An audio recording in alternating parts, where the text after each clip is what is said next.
Hello, folks. Welcome. All right, we're going to go ahead and get started here.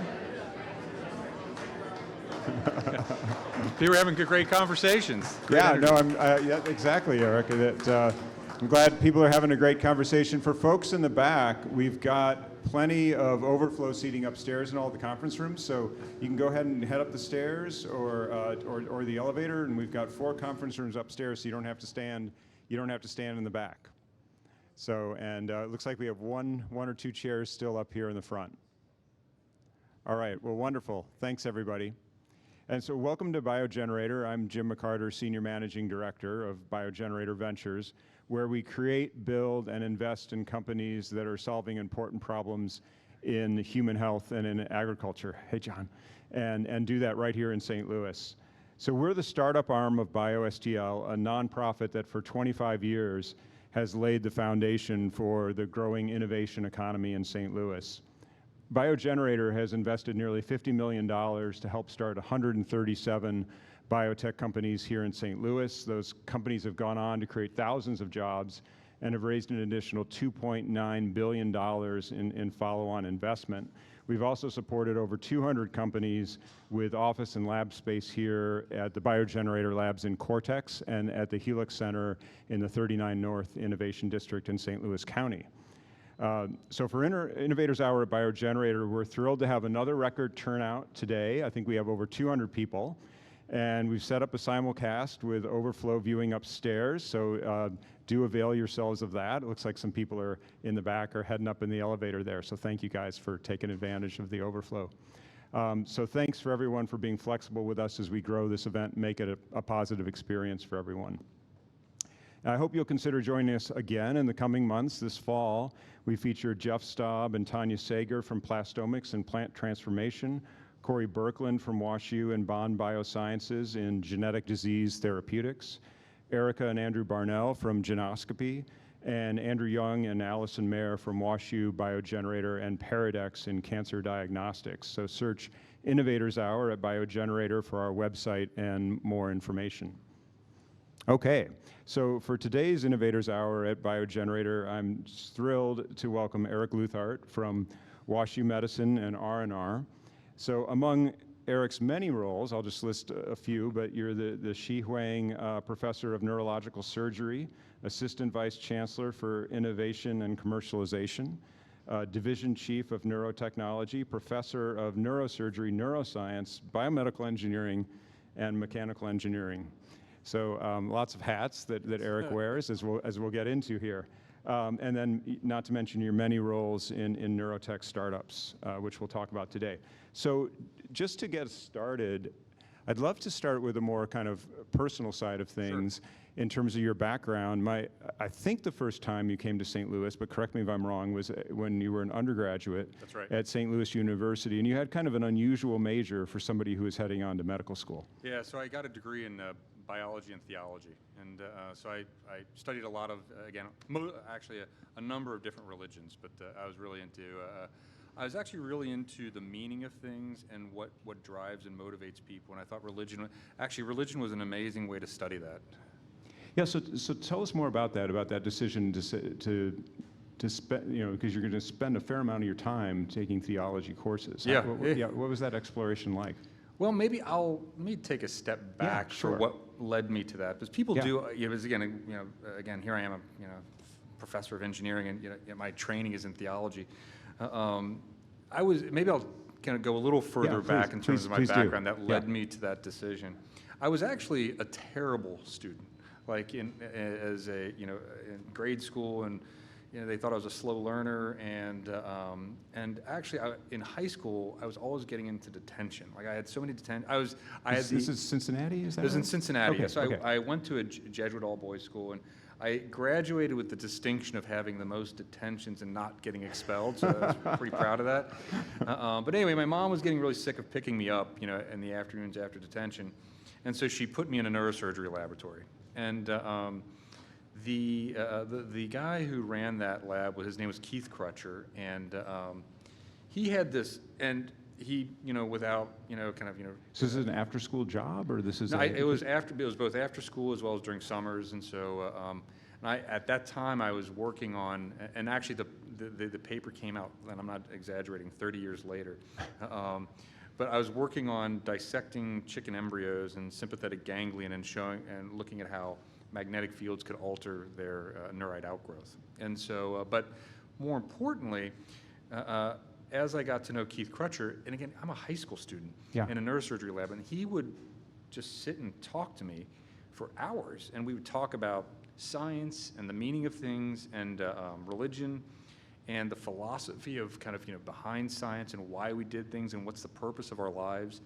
And that really inspired me in a lot of ways to not just understand kind of the mechanistic aspects of life, but the purpose for why we do things. And that's stayed with me throughout my life, actually. And I think, and when I landed at St. Louis University, kind of studying both biology and theology felt like a natural fit because I wanted to understand again, the mechanistic aspects of life and biology and neuroscience, but I also wanted to really have a deep sense of kind of who I am and why I'm doing things.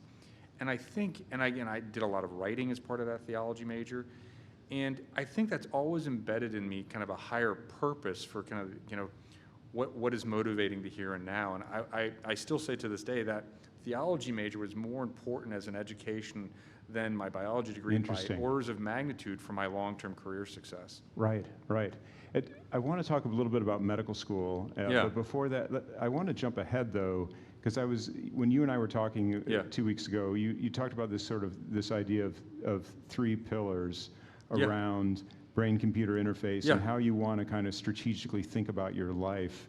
But it kind of ties into what you just said. 100% it does. This purpose, right? Yeah. Very deliberate purpose. So talk through, maybe in either order, what is a brain-computer interface and what are these three pillars? Yeah. And again, it absolutely does tie in because, again, I think that just thinking about the purpose of things, I remember, again, through medical school, I ultimately said, both on my experience, through high school and college, working in a neurosurgery laboratory, and then as a medical student, I was like, I want to be a neurosurgeon. And through early on in my neurosurgery career, I was thinking about what's the future purpose of neurosurgery, what is what is my role in that field, and how can I contribute?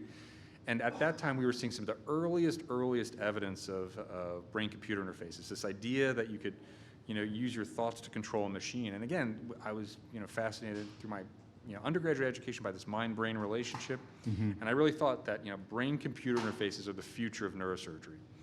And so I really thought about what does that future look like 20 to 30 years, and I really wanted to work my way backwards to that future. And so I really, I mapped out a plan, and I think that, over the years of residency, I did research in, kind of brain-computer. And so what year was this that you were first having this plan? I would say mid-residency. I was working in Dan Moran's lab. Okay. And I was... So this was 2004? Yeah, probably 2003, 2004. Okay. And and I said, how do I make this a reality? And so again, I had this vision of, how do we make brain-computer interfaces a ubiquitous phenomenon? And so there's really three pillars, as you mentioned. One is you've got to do the science and the engineering to prove that you could make this thing a reality, rigorously demonstrate that this was a feasible possibility, and understand it. And then the second one was for that new thing to become a reality, it had to be not just supported by NIH research and funding, but it had to ultimately become something that was economically self-sustaining. And not only, but I had to prove that it could be. Right. And so that's what led me to starting my first company, Neurolutions, with this idea of creating a brain-computer interface. And then the third pillar was outside of the walls of academia and industry, where basically they can be somewhat rarefied, that I wanted to make sure that people more broadly thought about brain-computer interfaces and thought about, all the aspects and got excited about it. For instance, some of the early books that I read, whether it was Michael Crichton, and some of the early science fiction novels, they kind of got me along this mindset of the bigger future. And so that's what led me to writing my two fiction novels, Red Devil 4 and Limbo. Excellent. Excellent. So let's go back to medical school. Yeah. So you, University of Pennsylvania. That's right. And then came back here for residency and fellowship. So talk a little bit about kind of what was going on in your life at that time in terms of in terms of medical school and then the decision to return to St. Louis? Yeah, so, and it was interesting. I went from, St. Louis, and I did my medical school time at Philadelphia, and I had an amazing time. It was great. But the honest truth is I missed St. Louis a little bit. And as it turns out, with medical school, when you do a residency, the first thing you have to do is you have to go through a match, meaning you interview at all these places, you go through all out of the country, and there was a couple places that were my top, Washington University was one of them.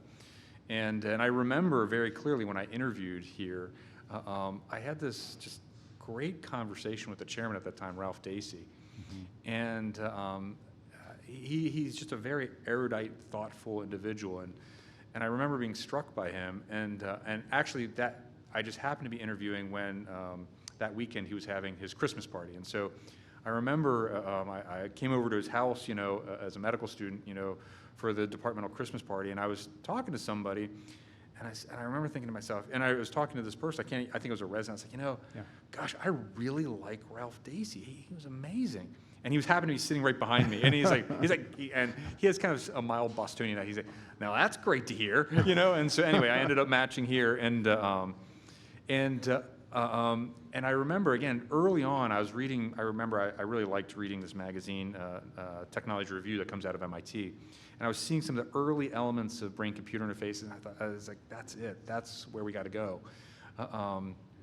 And so Ralph, my chairman at that time, I told him that this is what I wanted to work on, and he knew the chairman of biomedical engineering really well, Frank Yin, at the time, and Frank's great. And but I remember, I had my first, kind of office meeting with him. This is before I was going to do my research time, and I sit down with Frank Yin, and he's kind of looking at my CV. He's like, again, he brought up, he's like, looks like you studied theology. I was like, yeah, but you want to do engineering research? And I said, yeah.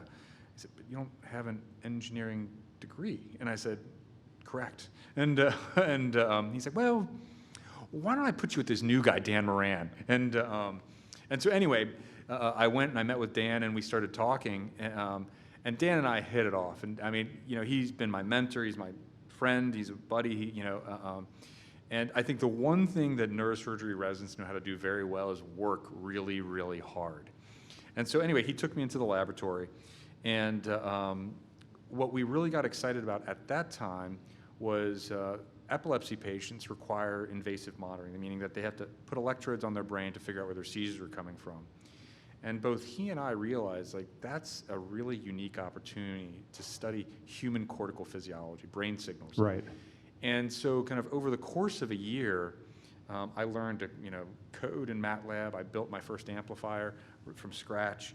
And by the end of the year, we used the system that I built, under Dan Moran's guidance, to create one of the early platforms for brain-computer interfaces. And it really just blew it out of the roof. So it became one of I'd say the 3 pillars of signal platforms that are used in brain-computer interfaces today, electrocorticography, or ECOG.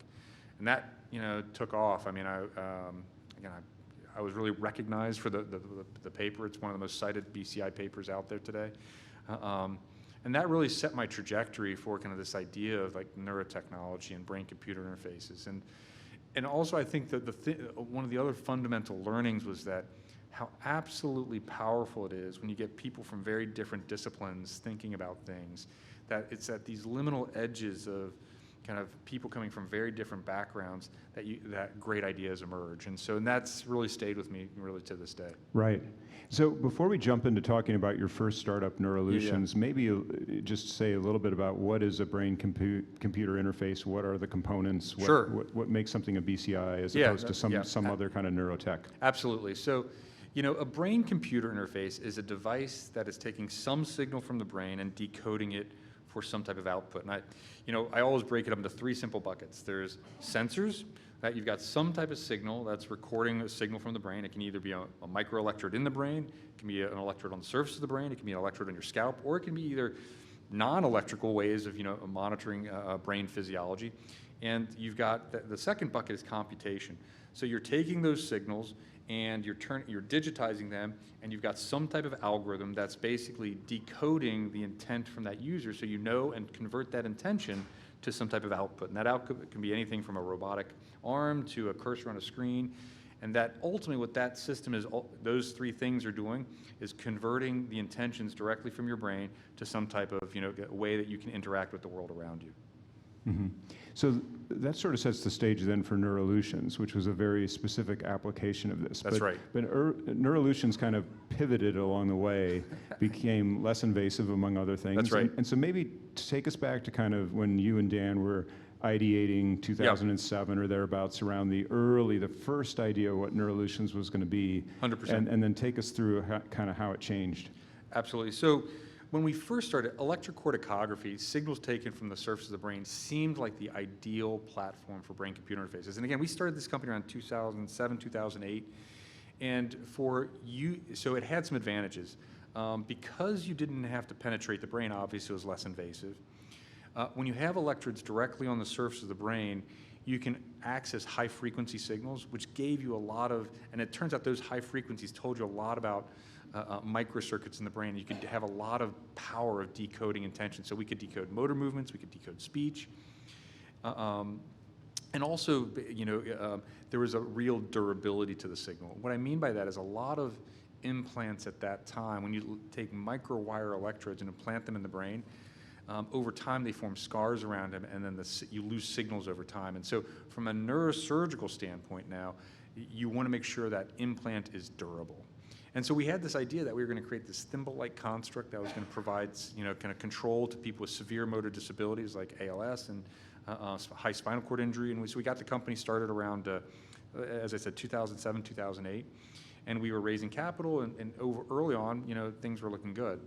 Now, 2008 was a difficult financial time, yes. right? Yeah. To say the least. I mean, kind of the economic crisis and venture capital dried up. And also, I would say at that time that when people were really looking at this and they're saying, okay, wait a minute, we're going to create this implant. And again, creating a new surgically implanted device is very expensive. I'd say, just rough numbers, $50 to $100 million.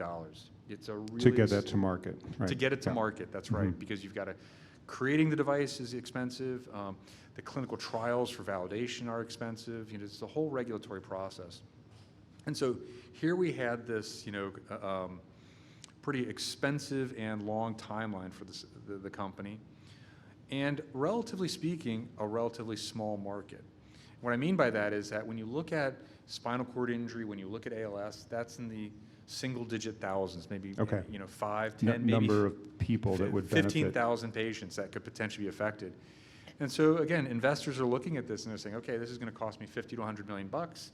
You've got only thousands of patients that can be affected by this. You're going to have to charge hundreds of thousands per patient. Exactly, right. And so for a lot of them at that time, the math didn't add up. I'd say the other element at that time, in addition to kind of the financial elements, was I think it was really early in the sense that people thought this was too science fiction. Yes. We had data. We had human data. We had nearly a dozen patients who were controlling things with their brain, but that people just simply at that time couldn't truly get their head around it. So it really required a reevaluation. I think as far as, again, we're here talking about Innovators Hour, and what is one of the fundamental lessons that I learned is you have to be very confident about killing your sacred cows. And what I mean by that is my early career as a neurosurgeon, as a scientist, and I got all these awards, was for ECOG BCIs. That was what I was known for. And so, but when we really had to reevaluate, okay, for this company to succeed, and also just from a mission standpoint, for me, I wanted to see brain-computer interfaces succeed. I had to really reevaluate what the best next step was going to be. And so as it turned out, we were looking at motor physiology, we were studying motor movements, and we had some keen insights that this idea of ipsilateral motor physiology, that, that the classic understanding is that one side of the brain controls the opposite side of the body. But we were learning that there's also this notion of ipsilateral motor intention, that there's signals on one side of the brain that control the same side. And we could pick up those signals non-invasively. And so that suddenly became a solution, not just for people with spinal cord injury or ALS whose brains are intact but their bodies don't work, but it became a solution for stroke. And so whereas there's tens of thousands of people with kind of spinal cord injury and ALS, there's millions of people who suffer from stroke. Right. And now we could do it non-invasively. And so suddenly the guy who now is championing ECOG brain-computer interfaces being the best signal platform, I had to say, well, actually, wait a minute. We now have a solution for stroke, and we can do this non-invasively with EEG. And so that suddenly allowed us... And just say non-invasively, maybe say a little bit about the headset. Yeah, so basically, instead of a surgery where I cut skin, make a hole in the skull, and put electrodes on the surface of the brain, that rather we're putting electrodes on the scalp. And importantly, we're putting electrodes on the scalp with dry electrodes, basically a headset where somebody can, if they have a stroke, one-handed can now put a headset on themselves. And so it's literally just metal electrodes on skin. And that suddenly, it's non-invasive, there's no risk, people can do it at home, and that suddenly changed everything. So now we've got a much larger market. We've got a pathway that is less risky, less costly, and we could move it through the FDA in a much more reasonable fashion with lower cost clinical trials. And suddenly with that new story, people really started to believe in that. And so we got investment, and the honest truth is it still took us longer than expected. Right. Maybe tell us a little bit about the IPSI hand. So it's the first, it got FDA breakthrough status. It's the first FDA-approved brain-computer interface. That's right. But tell us a little bit about what are the components of it and how does it work? Yeah, so basically, again, it's a brain-computer interface, sensors, computation, and output. The sensors are, again, this dry electrode headset, and it's spring-loaded, and it's super easy to put on your head, basically, and it can kind of move its way through the hair if you have it. And basically, it looks almost like a crab, And so basically, a hemiparetic patient who's had a stroke, they can pick it up, they can put it on their scalp. They look at a tablet that tells them that they've got good signals, and then the computation, that's on the wearable device. It's a robotic exoskeleton that basically opens and closes their hand when they think about it. So basically, they use the uninjured side of the brain. They think about moving their hand. The robotic exoskeleton, the output, opens and closes their hand when they think about it. Now, the important thing, and this is additional learning, is that we weren't just trying to give this system to stroke patients to control their paralyzed hand as almost a prosthetic adjunct. We ended up learning that by using it, we can not only allow them to control their paralyzed hand, when they continue to use it over time, that allows them to, essentially their brain to rewire, and their hand actually recovers function because now the uninjured side of the brain is taking a larger role in controlling it. Right. And so people can go from having unable to move that hand to being able to button their shirt or open their Put their pants on, yeah. No, right. One of the... So tell us about the excitement of seeing the first few patients who responded to this. I love telling the story, actually. To this treatment. Yeah, so in our first clinical trial, we basically, I remember one of my patients, and so they have to do what's called the formal trial was what's called an action research arm test, and I love showing these videos where basically there was a patient and his name was Rick, and he had to, you have to pick up a marble and these various different sized objects, and you have to pick it up, and you have to put it on top of a kind of a cabinet and into this little cup. And these stroke patients, again, what's easy for us, struggle mightily with that, right?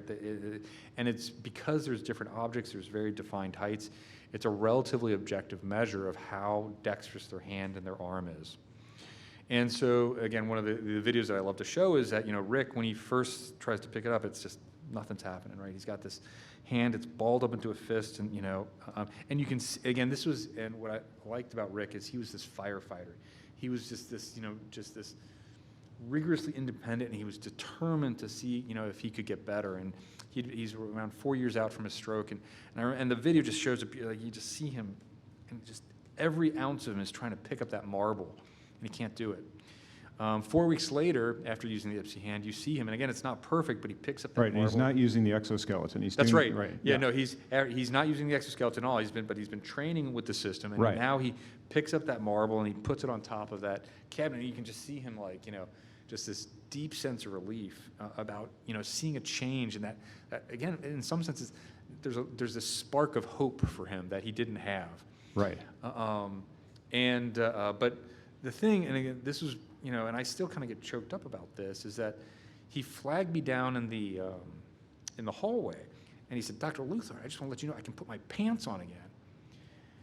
And the way he said it, to be able to do that yourself, though, yeah, to not be dependent, right? And I always tell kind of residents and trainees and stuff like that, and we're so motivated to publish papers and get these objective measures of professional accomplishment. But it was that moment for me that was one of the most moving moments, because I gave this man his dignity back. Yeah. And I still remember that, and I realized that this is going to help a lot of people. Right. And so fast forward, it's taken a long time. It has. So here we are 18 years later, but Right. this is really a breakout year for Neurolutions, in that it raised another $30 million, That's right. acquired a telemedicine kind of provider to, That's help, right. to help deliver this. You've got FDA approval, you've got reimbursement. That's right. And now over a couple thousand people, right, that are now. Yeah, no, I mean, the demand is intense, right? And actually, Right. our problem right now is not so much do people want to get it, it's actually a manufacturing problem, right? Oh, okay. So that we need to raise more capital to basically produce in enough order to meet demand. Right, to build more units. That's right. Right. That's right. And so now this gets into the details of, hey, now we're working with Taiwan, and we got to Wow. mass produce stuff and make not just hundreds or thousands, but pallets of these things so we Yes. can get them out the door. Yeah. And so going back to the early financing of Yeah. Neurolution, so BioGenerator was involved. You've Yeah. got Ascension Health Ventures, Prologue. Yeah. And then it had more investors come in over time. What was that learning like for you? You're a neurosurgeon. You're not an entrepreneur yet in those early days. Yeah, I mean, and I think it's worth really taking the moment that BioGenerator was the first in. This would not have happened without BioGenerator. Yeah. I mean, at multiple times, I just want to really, give BioGenerator the acknowledgement that it deserves, that for this company and a multitude of other efforts that I've had, BioGenerator has taken the risk on some of the things that I've worked on, and I'm sure they've done it for a multitude of other people. Their role, your role, in making a difference for St. Louis and for people can't be understated. And I want to direct that not just at BioGenerator, Right. but to Eric Golthe, who was, so 100%. my predecessor in this role Yeah. for over a decade. I don't know if Eric's here tonight, but he, was in that leadership position. He was on your Yep. board. Yeah. And, so his vision there to stand with you. Absolutely. Yeah. And so that it means a tremendous amount. And I think maybe speaking more broadly about the ecosystem, again, Prologue, Ascension, they all took a chance on us, and they came in when we were a very early stage company, and I think that was critical. And I think in this era also, early stage financing is hard. Yeah. And it is an extremely challenging situation, because I think what you see is a lot of investors moving to the later stage and the lower risk. Sure. And so kind of really finding people who will take chances on these early stage companies is critical for the region, it's critical for the technologies, and we really need to make sure that we can really bridge that full arc of financial development. Yeah, and so BioGenerator is invested in 4 of your companies. Yeah. So Right. Also Aurenar, Cayley Vascular, Yep. another one that's still sort of in semi-stealth mode Yep. that we won't talk about tonight. Yeah, right. Yes, Right. But before we jump ahead to Aurenar, maybe it's a good time to talk about a couple of your other companies. Yeah. And so the 2 that we decided to talk about, because Eric has co-founded 9 companies, I think. Yeah. So we picked 2, Sora and Cordance. Yeah. So whichever order you want to go in. Yeah, so maybe I think probably the next progression maybe is talking about Sora. Yeah. So again, as we were learning all these techniques to decode the brain so that the brain in rapid fashion could, we could rapidly look at fast signals and allow us to control something with our brains, one just, again, we're talking about innovations, Innovation Hour. Like one of my habits is anytime you come up with a good idea, I think it's really important to say, okay, what if I do the opposite of that? What does that do, and what can come out of that? And so the opposite of brain-computer interfaces, where you're decoding the fastest signals to get this high throughput system to control something in real time, the opposite of that is actually brain mapping, where basically I want to now look at the most static aspects of the brain to figure out where critical brain functions are. And I actually use very similar analytic techniques. And so if I can now look at the slowest brain signals, the most stable brain signals, that gives me information about the structure and organization of the brain to do brain mapping. Okay. And the reason brain mapping matters as a surgeon is I want to map things like where motor areas are or language areas are. So if I'm going into the brain to take out a tumor, I need to know where those are, because everybody's brain is a little bit different. Where motor and speech areas are can vary, and especially if you have a tumor, that you want to make sure that you're essentially taking out the bad stuff and avoiding the good stuff. And so we kind of really flipped all those techniques in reverse, and we looked at the slowest brain signals. And first we looked at them with electrophysiology, then we looked at them with what's called resting state functional MRI, basically using an MRI scanner. And we found these very static, stable brain networks. And so that ended up becoming an AI algorithm. Where when you say network, what do you mean? What is that? Yeah, great, thank you. So a network is when different parts of the brain are consistently interacting with each other to perform an operation. So for instance, your motor network, there's different regions of brain that are coordinated together to execute on a motor operation, moving your arm or throwing a ball or walking. Language networks, there's different areas in the brain, it's called Broca's area and Wernicke's area. These are different parts of the brain that are interacting with each other to accomplish speech.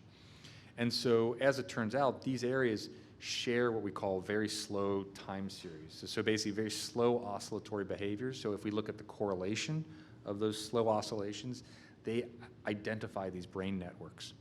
And so we did this. And so when you say oscillation, so these different areas of the brain are kind of becoming more and less active together? Is that? Yeah, so each network has its time signature. Okay.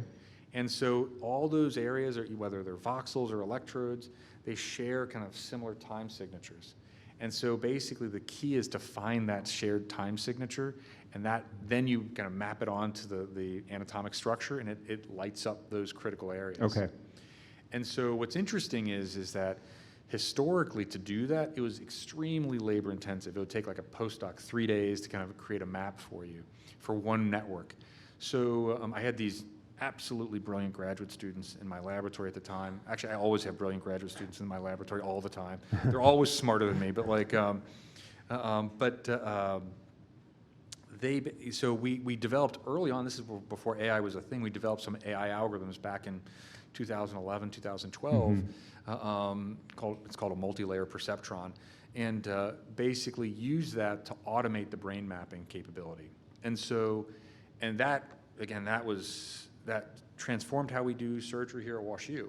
So we developed an imaging pipeline, we baked in that analytic, and we started using it clinically. And so we've used it on over 3,000 patients now, and that experience ultimately became the foundation for SORA neuroscience, where the goal is to say, so those three, how did those patients benefit from that mapping? So, well, I'll give you some tangible examples. So oftentimes, if a tumor is near a speech area, that may require you to do that surgery awake to figure out where the speech areas are. Right. And so I think it's safe to say most people, if they're going to have a brain surgery, they don't want to be awake, right? Like it's a fair, so because, and we did a whole bunch of validations of our networks. We basically compared them to cortical stimulation, we compared them to task-based fMRI, and we had strong confidence of the quality of these networks giving us meaningful information. So ultimately, as we started to use them, adopt them, the number of awake craniotomies dropped by around 60%. So we got much more confident in doing surgery on patients and keeping them asleep and keeping them safe. So that's just one example. Great. And so then, in terms of commercializing that, then how did that company come about? Well, I would say it was now, we're probably talking about 2015, 2017, somewhere around there. And honestly, it was clear that as we were showing our results, other people around the country wanted this. But again, if you a healthcare institution can create its own software for its own clinical usage, but you can't sell or market or anything like that.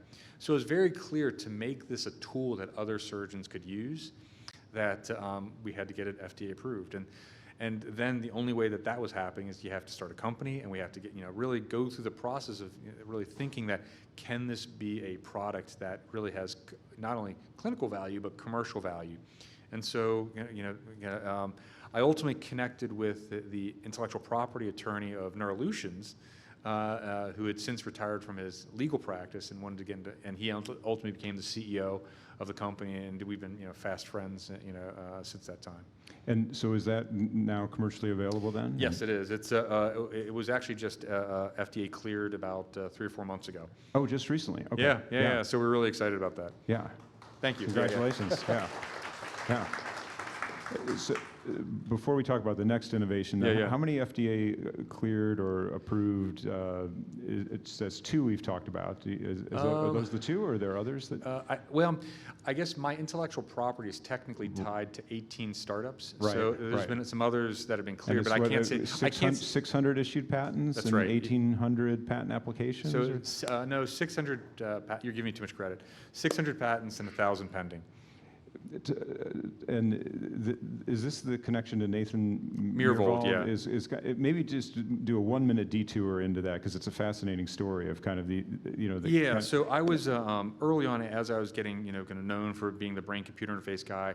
Nathan Myhrvold, who is the chief technology officer of Microsoft, started this group called Intellectual Ventures, and I became a consulting inventors, and I organized invention sessions, with Intellectual Ventures, where I'd bring people across the country to invent things. And so we would invent things, we'd create, I don't know how many patents. But you now still do this with your students now, right? I do, or actually with our faculty. Oh, with faculty. Yes. So how does, let's kind of put aside some of the companies for a minute and talk about that. It'd be fascinating to hear kind of what are these sessions like? Who's there? So I mean, and it really gets back at that, bringing different people together is where good ideas emerge. And so I organized invention sessions for Intellectual Ventures, and then when I got hired on as faculty here at WashU, I started the Center for Innovation in Neuroscience and Technology, and on a regular basis we create invention sessions. And so basically what we do is, I would say it's usually between 8 or 10 faculty. Usually roughly half are physicians, roughly half are engineers or scientists, and sometimes I'll have industry representation. And I have what's called a 2-slide rule. Basically, physicians, all I want from physicians are problems. Most people don't say that, right? You know what I mean? But basically, give me 2 slides that clearly articulate some challenge that you run against in your clinical practice. And then for the engineers and scientists, just tell me something that's exciting in your lab or in your field, and that necessarily creates a nonlinear conversation where new ideas emerge that would have never been accomplished with any of those individuals. And that actually led to one of the companies, Kaylee Vascular, where we. Oh, did that come out of one of the sessions? Yeah, it did. Yeah. With Mohammed Zayed. Exactly. That's right. Yeah, and so maybe tell us a little bit about Kaylee. Yeah. So again, what was the problem? Actually, I can remember very clearly. I had a patient who had a large venous, what's called a deep venous thrombus, basically a large clot in the vein that was causing his legs to swell.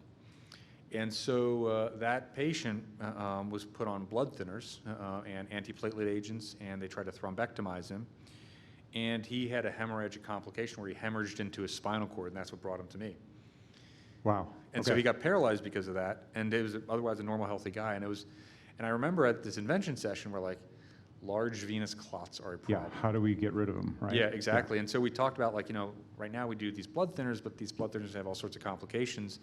And so that led to a series of, conversations and discussions, and ultimately we came about this novel way of creating a large venous thrombectomy device. So part of, the invention sessions, we also have what are called innovation fellowships, where basically now a faculty a clinician and a faculty engineer, and the faculty engineer was Guy Jenin, who's partnered with Mohammed Zayed, 3 residents as well as an engineering student, and over the course of a summer we create the first prototype of that device. And that ultimately led to the prototype that led to people getting excited about it, and then creating the company Cayley Vascular. Right, and Cayley Vascular's been in our labs here and has been Yep. building more prototypes in the lab. That's right. We're trying to raise more money now. Yes, Yeah? we are. Yes, we are, yeah. Aggressively, yes, that's Yes. right. Yeah, and so let's jump back, because Cayley took us a little away from neuroscience for a second. Yeah.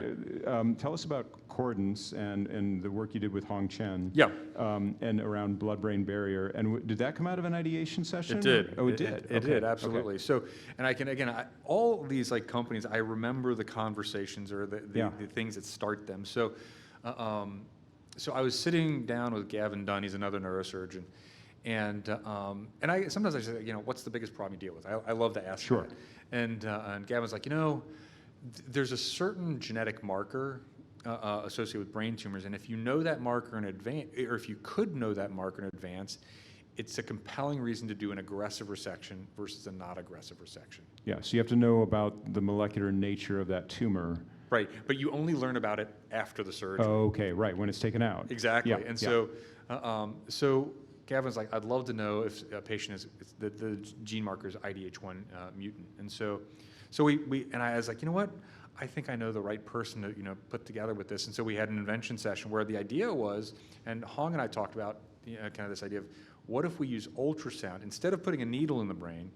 What if we use focused ultrasound to locally perturb the blood-brain barrier of the brain in like a tic-tac-sized region of the brain, so that we open the blood-brain barrier only for 20, 30 minutes, and that allows the release of biomarkers into the blood, so that you can see DNA or proteins.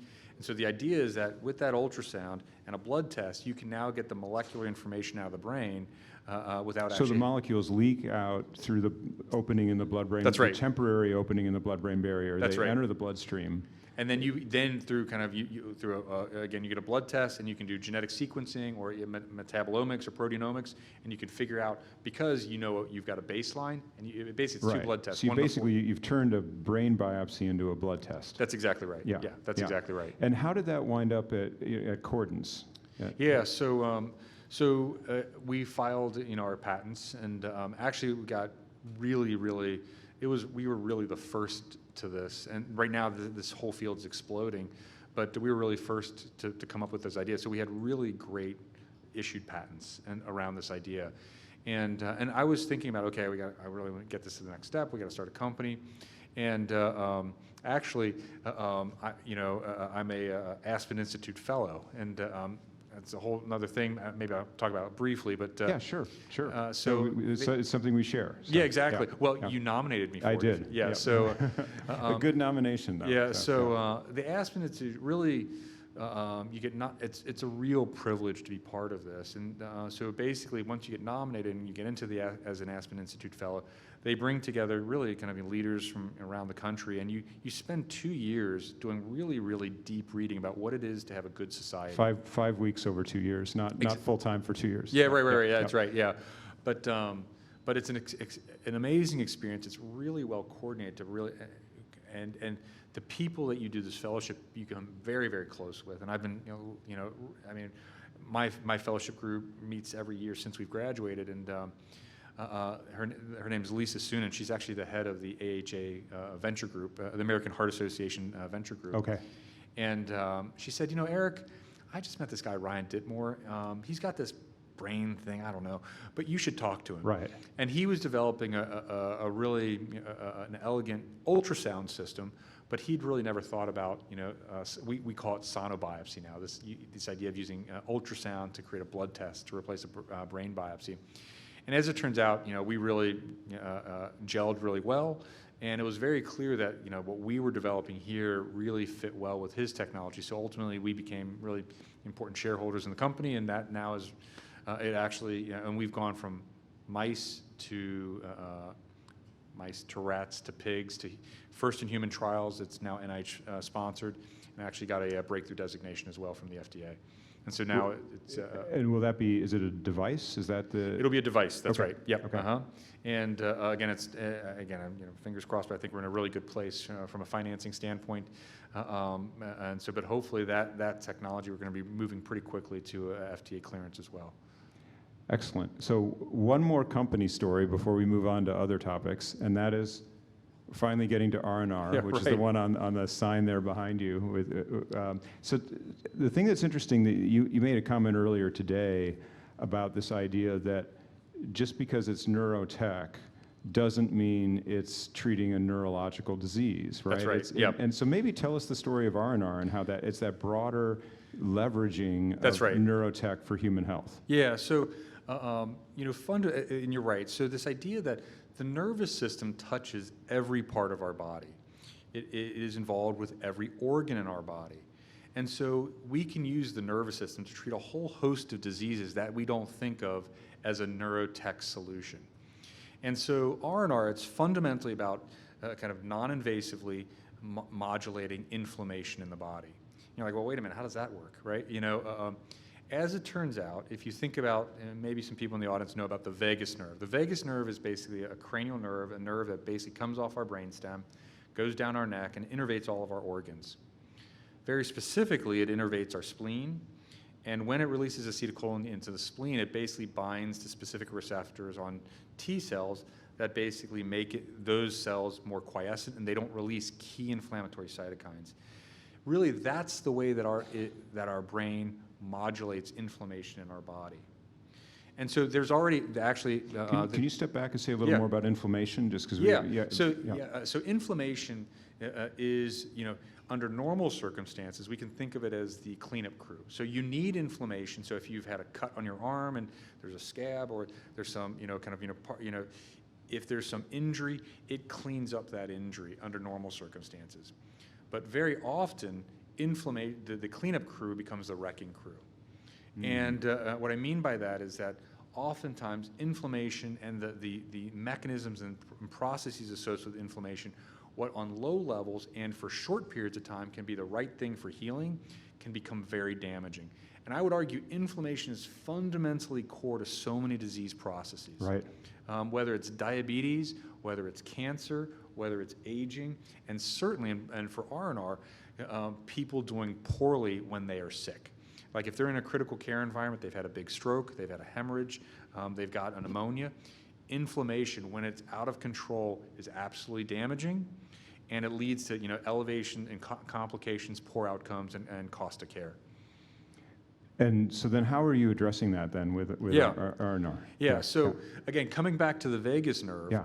So the vagus nerve, as I said, that's the highway that's controlling inflammation. As it turns out, the vagus nerve has one branch that goes to the skin, and that actually goes to your ear. It's called the concha. So basically, and the idea is that now people have been stimulating invasively the vagus nerve for a long time now.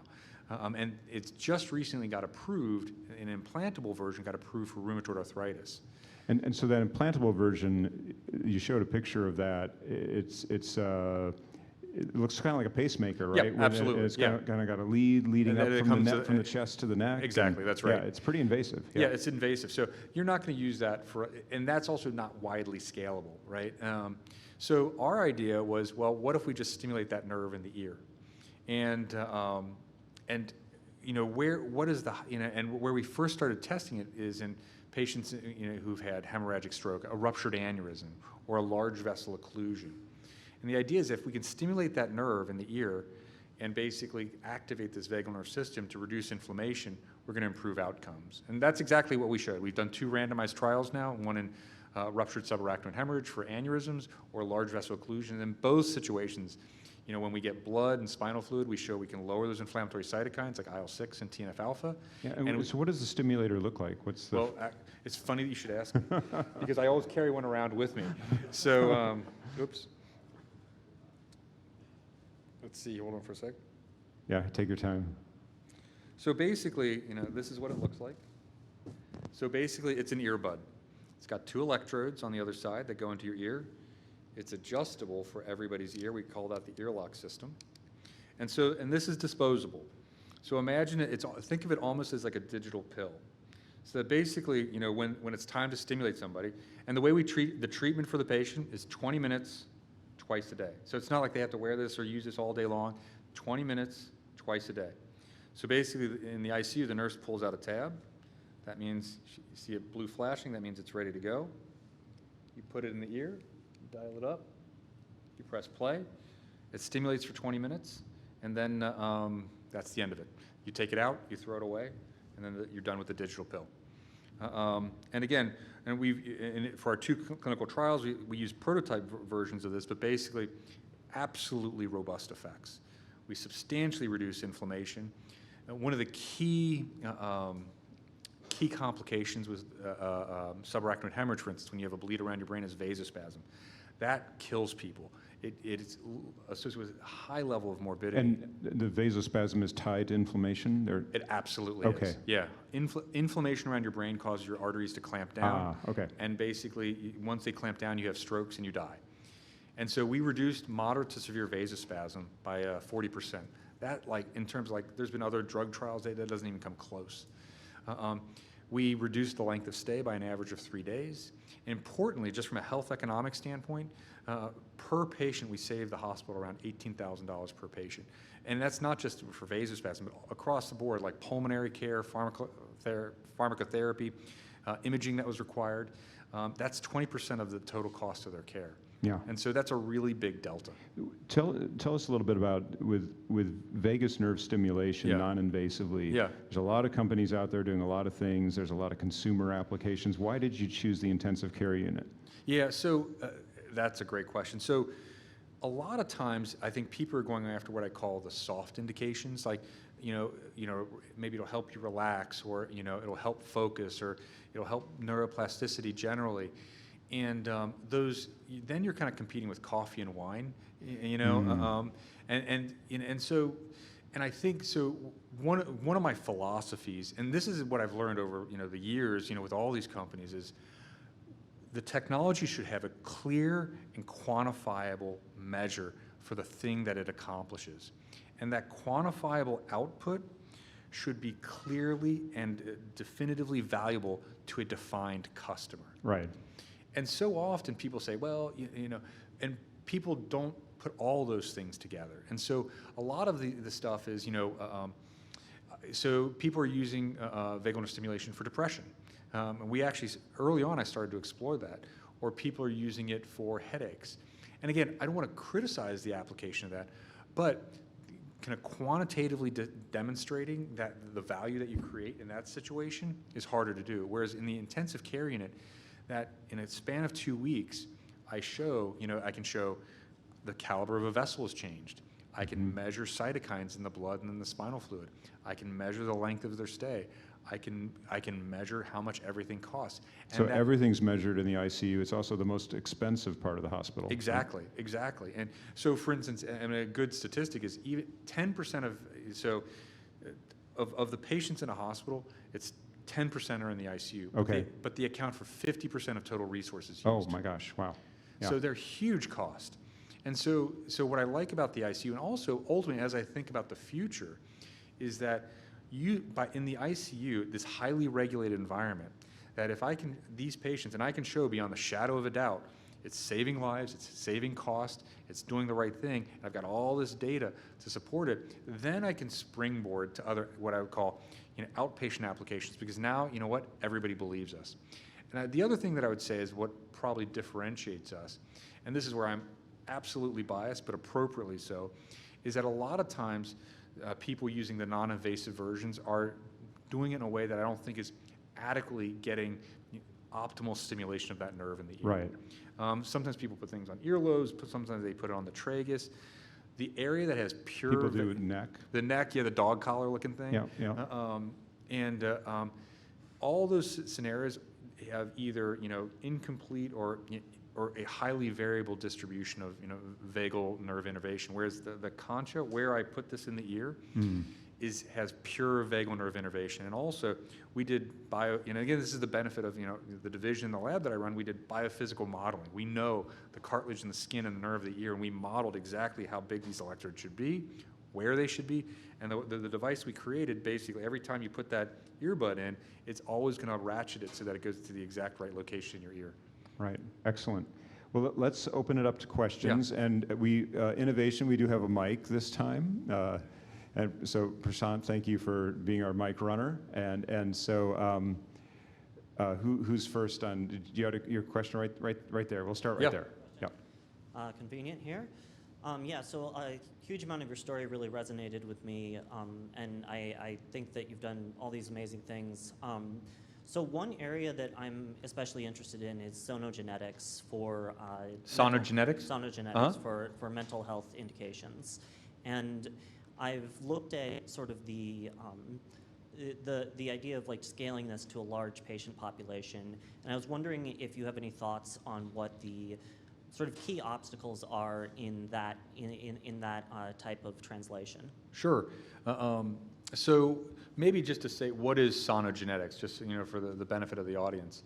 So sonogenetics is a combination of ultrasound, which again, the nice thing about ultrasound is that you can basically very focally and precisely modulate a region in the brain, right? You can have a high level of fidelity. Now, people are creating drugs that respond to ultrasound so that that drug is only active in a very specific region of the brain.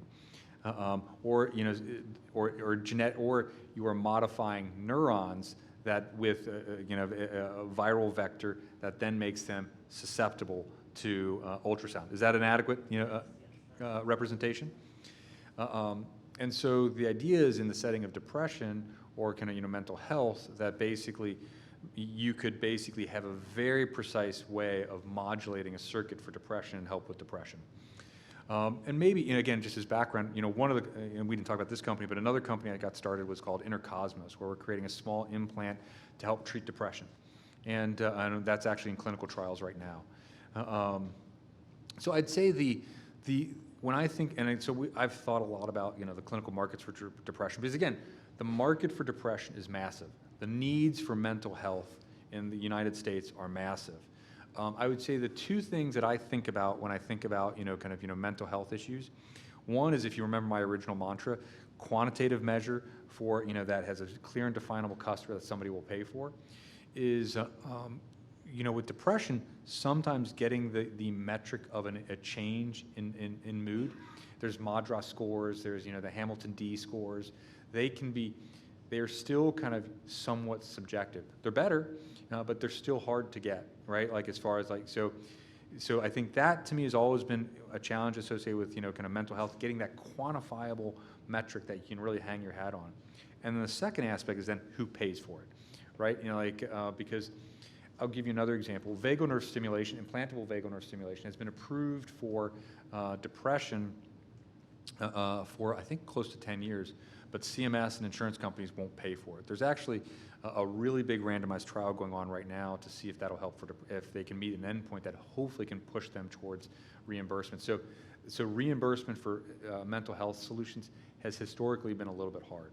Actually, I'd say the third one is when you think about sonogenetics, genetically modifying the brain in a human, there's going to be a lot of, so it's not just a technology, but it's also kind of a biotherapeutic. And so sometimes mixing devices and biotherapeutics is challenging with the FDA. Does that answer your question? Yes. I'm very curious to hear more about the reimbursement part, but you can. Let's give someone else a chance to ask a question here. And anyone who would like to, there we go. Okay. Yes. So how can we help? Question of how can we help? Well, I think there's, ultimately, I'm going to take it from the region to, I think there's when I think about St. Louis as a region, I think we have extraordinary talent. I think we are an under-leveraged region in terms of all the potential solutions that we have. And I'm obviously biased towards neurotech. I think there's two fundamental things that we need to accomplish. One is I think we need to really be able to fund, as I said, the full arc of development, because what often happens with some of these companies is as they get to Series A, Series B, that they are, the companies are getting pulled out of the city. And I think that hurts us in many ways. Sometimes the companies can still be successful, like Neurolutions, my first company is now primarily located in Los Angeles with the manufacturing and the executive staff.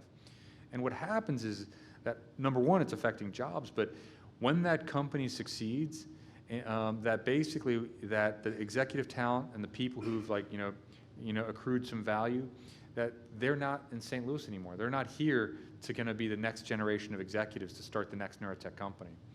And so I think, to me, I think the more we can finance companies in this city is really important. We should invest in them, whether it's, kind of smaller angel investing or, larger, market capital, like investing in companies here in St. Louis really matters. I think that's number one. Two is executive talent. And sometimes for, especially these early stage companies, even if it's the early phase, having fractional executive talent that can help get companies off the ground is challenging. And sometimes it's as simple as having a fractional CEO who can serve the role as a CEO, so you can apply for what are called small business innovation research grants out of the NIH. That plays a big role. But money and people are the two things that we need the most. Does that answer your question? Thank you. Agreed. Very much agree. Yeah. Well, I think we're right at the hour. So I would just like to say a huge thanks to Eric for taking the time with us. Thank you for having me. Amazing story. Congratulations on all you've done, and keep up the great work. Thank you very much. Thank you.